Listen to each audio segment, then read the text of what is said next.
সংকটের কথা এবং সংকটের সমাধান কিভাবে আমরা করতে পারি, এই বিষয়গুলো নিয়ে যদি আমরা আলোচনা না করতে পারি, আমরা যদি নিজেদেরকে এই জায়গাগুলোতে সচেতন করতে না পারি, সংগঠিত না করতে পারি, তাহলে এই যে এত এত দুঃখ দুর্দশার কথা আমরা আলোচনা করলাম, সংকটের আলোচনা করলাম, এই সংকট আমরা চাইলেই কিন্তু সমাধান হবে না।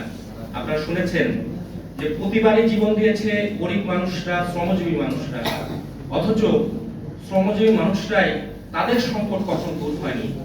সেই দুঃখ দুর্দশা দূর হলো না কেন? তার কারণ হচ্ছে লড়াই করেছি আমরা, জীবন দিয়েছে শ্রমজীবী মানুষ, অথচ শ্রমিকরা এই দেশ এবং সমাজ কেমন করে পরিচালিত হচ্ছে সেই বিষয়ে যে সচেতন হওয়া দরকার ছিল, সংগঠিত হওয়া দরকার ছিল এবং প্রশ্ন করার কথা ছিল, সেই প্রশ্ন কিন্তু আমরা খুব বেশি করি নাই। ফলে এই প্রশ্ন করার জায়গা আমরা যত বেশি তৈরি করতে পারবো, এটাই কিন্তু আমাদের রক্ষা কবচ। আমাদের